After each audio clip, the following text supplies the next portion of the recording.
The X Interview, hosted by Global X from the SCOL World Forum.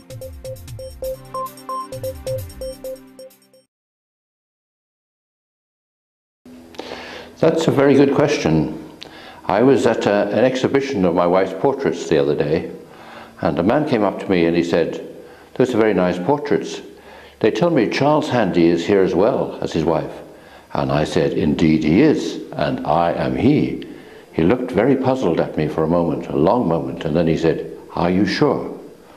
Which I thought was a very good question. I told him, because there have been many Charles Handys.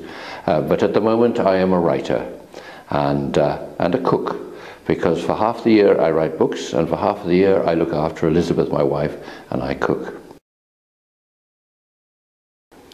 When I was in my 40s, I was running around the world being a very successful academic, I thought, earning money, writing books, speaking at conferences, doing research.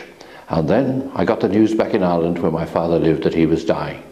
I rushed back home and just got there before he died, but he was unconscious. Now in Ireland, we bury people the day after they die.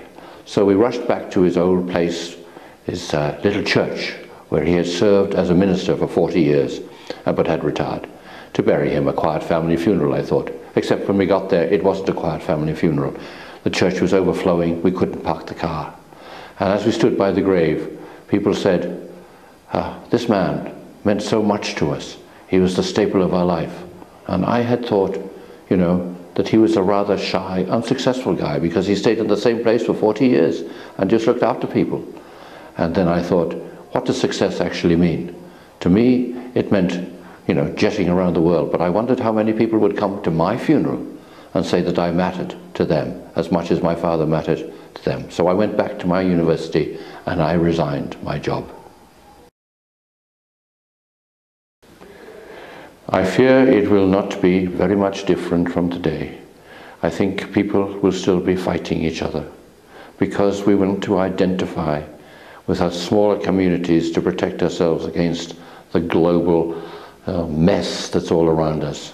And in the process we will fight with our neighbours. I hope we will do it economically, but I fear we may also do it with bombs and pistols. But in the end, looking beyond even the 10 years, I hope that the kindness that is built into human nature will prevail. Global X is also on SocialEdge at socialedge.org.